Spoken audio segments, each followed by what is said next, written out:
Well, hello again, or should I say good morning. It's 5 a.m.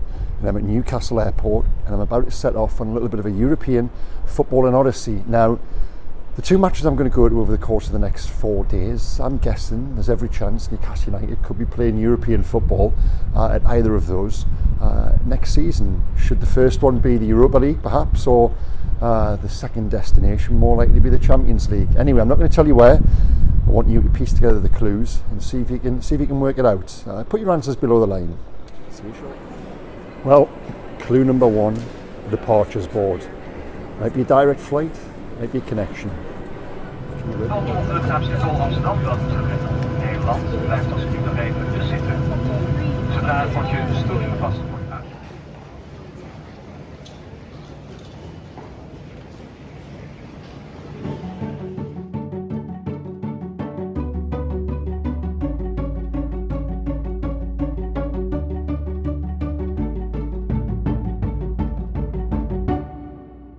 Why are KLM toilets so small?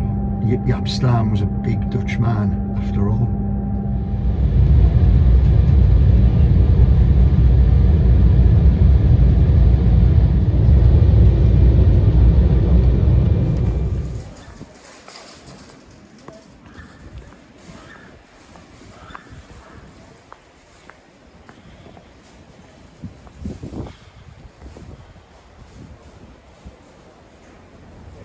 Polizeikommissariat Süd.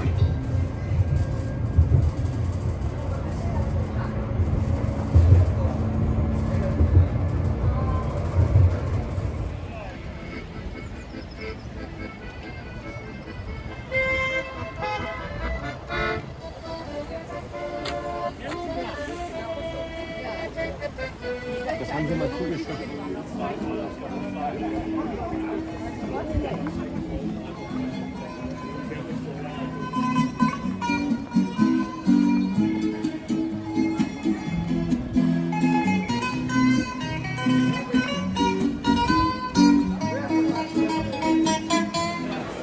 If ever you do come to this as yet unnamed city, come to this place, Market 8. It's tremendous.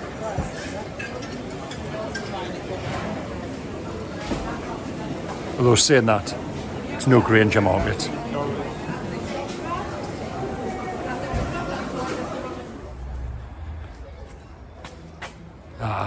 Gray's Club. I wonder if we'll find Mickey Quinn, John Anderson and Lee Clark in this one. Well, here we are for the big reveal. If you haven't worked it out already, we're in Bremen, and I'm here on mail business actually, rather than just a little weekend jaunt. Although that would have been nice. This still is nice, to be honest. Yeah, I'm here to cover Werder Bremen versus Borussia Dortmund this afternoon, and I'm just having a little bit of a wander down to the ground now. One thing I must say, which is quite striking, and you wouldn't get this outside the Black Bull, is that every pub in this part, someone's just away from right in front there, every pub in this part, the supporters are mingling together, Dortmund fans and Bremen fans, drinking on the corners, not a hint of trouble either. So here we go, let's have a little bit of a scan around the area so you can try and get a flavour for the pre-match feel, Bundesliga style. Hallo! Right. Yeah, the reason I'm here to watch Jude Bellingham, and I'm going to do a piece for the Daily Mail, Mail Online, Mail Plus, ahead of Dortmund's Champions League game against Chelsea on Wednesday. So yeah, we're going to have a little wander up to the ground, and let's see what else we can pick up.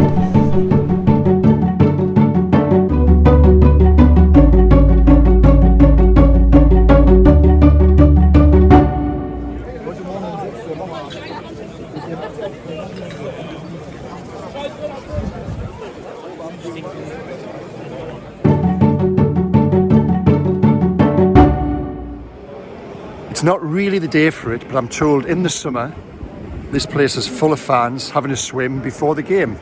It'd be nice, wouldn't it? Anyway, let's check out the ground.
Also sprich, es ist ein bisschen hin, aber dann um 16 Uhr auf Platz 11.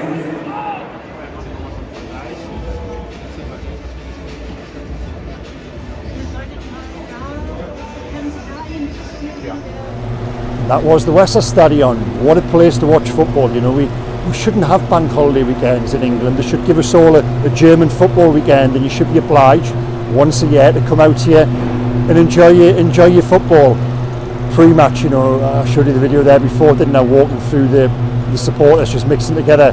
I was sat just here in the press box behind the Bremen fans. Well, there was 3 Dortmund supporters right in front of me as well, and they cheered freely when their team scored, and it was just the noise doesn't stop, the movement doesn't stop. You know, the Bremen supporters and the stand behind the goal there, it's all choreographed by a guy with a microphone, and you know, while that might sound a little bit forced, it's not at all. It just generates an absolutely fantastic atmosphere, and hopefully maybe one day we'll all be back here watching and covering Newcastle United. You never know. Anyway, I must dash now, because not only are the lawnmowers universal, just like St James's Park, and it's getting pretty loud and they're getting closer to me, I've got to rush on to the next leg of my journey now. So yeah, come and follow me, see if you can work out where I'm going.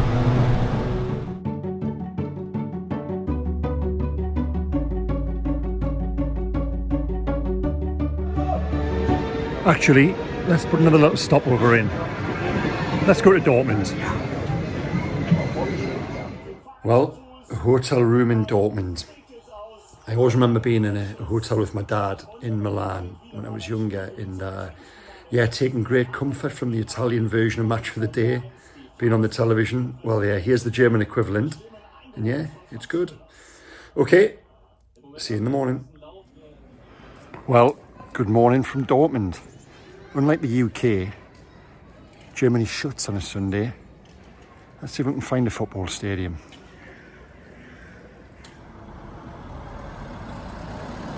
Can we see a stadium anywhere around here? Ah, there it is. Signal Iduna Park, home of Borussia Dortmund. It's not actually where I'm en route to. My next match is in fact outside of Germany. But I've got a bit of a spare day, so thought I'd call by Dortmund and then take a look. Let's see if we can get inside.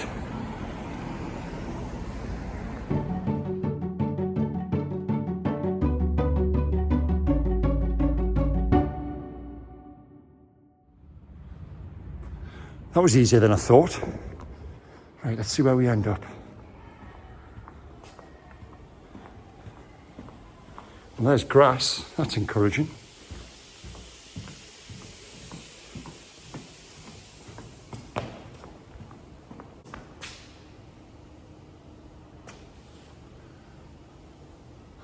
I'm the only one here. Oh, hey, I feel like Jude Bellingham. It's a tunnel. Wow.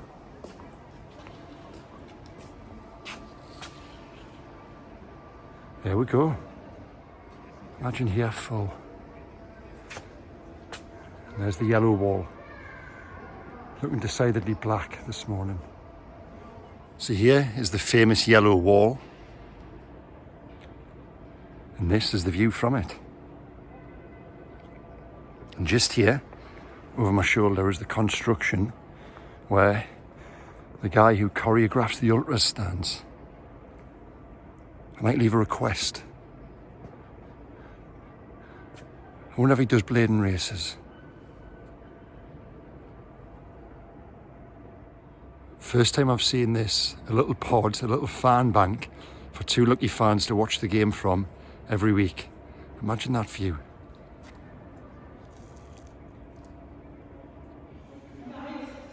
And this, I believe, is where Dortmund get changed.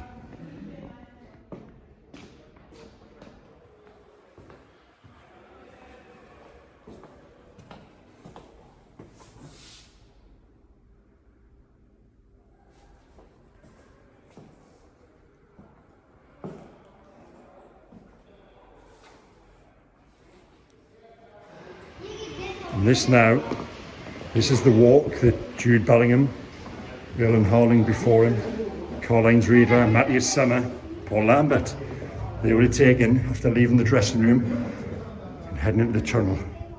Here we go.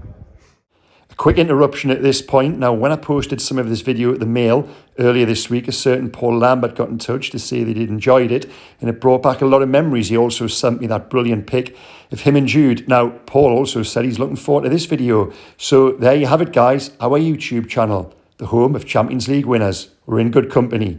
Play.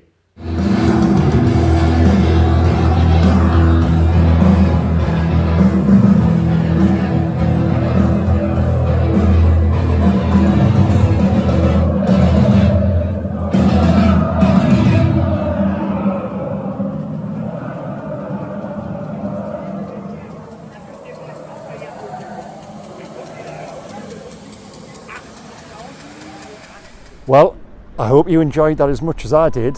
And what I loved about that is that, you know, it's a proper football ground. It's not what I would call a stadium.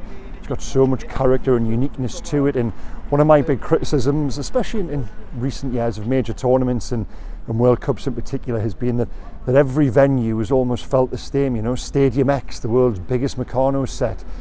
You forget the Euros are coming here next summer. You know, it's only next year that we'll have the European Championships in Germany. And there's grounds like this, and the one I visited yesterday with that, I say, you know, that the individual characteristics, the individual features, which really do make it a mouth-watering prospect. So yeah, I hope you enjoyed that, and on we go to my next destination. Now, before I go, actually, I've got to bring you this, because I might well be in a weird little club of one, but I absolutely love old European floodlights. I'm just imagining, you know, some of the matches that have taken place beneath them now. I didn't realise until I've just left the stadium, but Dortmund's old ground is in fact here, right in the shadow of Signal Iduna Park. Let's see if we can get a better look. And I'm going to stand on a stone here, all in the name of content. There's the old stand over there. Look at that. And the reason I'm really here is this. Check this out.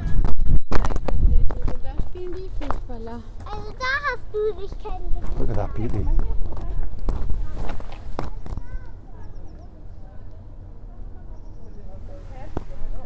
There's another one over there too. Tremendous.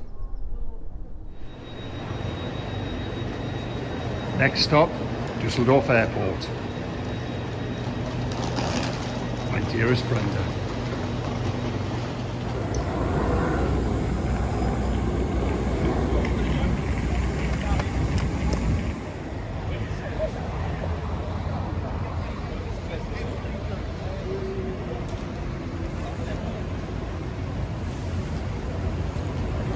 Any ideas where?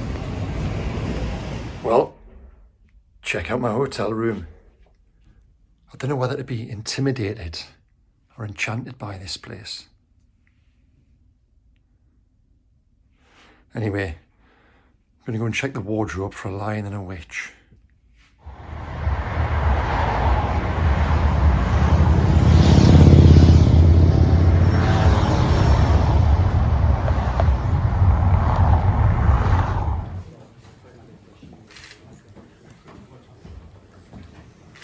Saint-Germain, FC Bayern, week-end de finale aller de Ligue des Champions en présence de Christophe Galtier et Neymar Junior.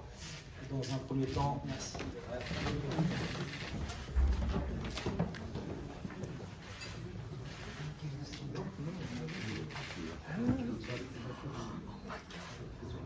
Oh my God, I can't be this. You're my idol.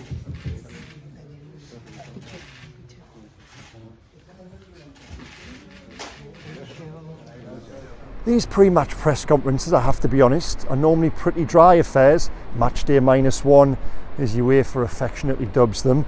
Yeah, you can normally write them before you come, you know. Tough game, important game, but we're excited and we're looking forward to it. But not this time, and for that, I thank you, Neymar. It was like being back on Tyneside in 2021.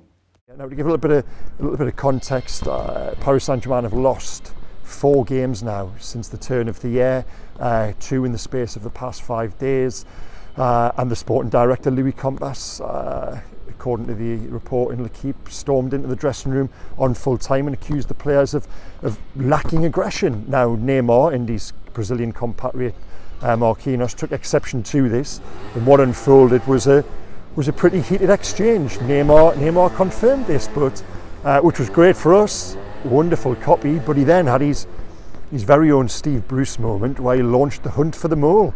He said the fact these stories were getting out made him angry. It made all of them angry. It wasn't good. They needed to know what was happening. So yeah, the investigation starts now to unearth the source of the PSG dressing room leak. See, it's not only Newcastle where that happens. It's a Europe-wide problem.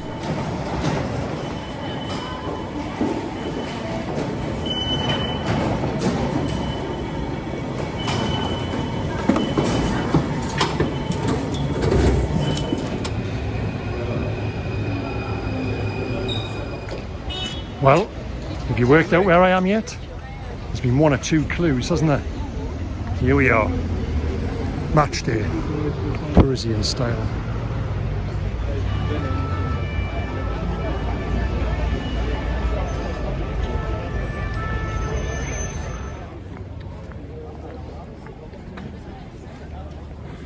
Well, the last time I was stood on this patch of earth, this happened.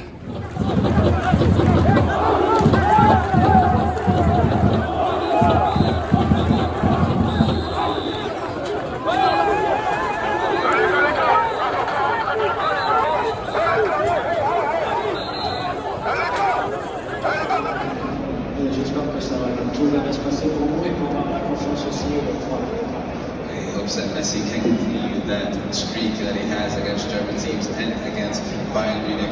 Now we have to take a little bit of a look back. What is it about this place and fighting? Honestly, let's just stick to Germany. The truth is, PSG just aren't very good. For all the functionality of Bayern Munich, and listen, they're not on that evidence, they're not world beaters either. You know, for all their functionality, saw them through here. It is the dysfunctionality that strikes you amongst PSG. You know, it's not as if they didn't stick to a game plan. They stuck to it, but it was just a game plan that didn't extend much beyond wait for Lionel Messi and Neymar to do something in attack. It's almost as if they just go out to play and they see what happens. The truth is, it's invariably the other fella, Mbappe, who bails them out. He's the one who conjures the magic tricks, and when he came on, it was the biggest roar of the night, really, but it sounded more like a cry for help from the home supporters, because they knew the side who were already on the pitch weren't going to get back into the game. And Mbappe did have 2 goals disallowed for offside.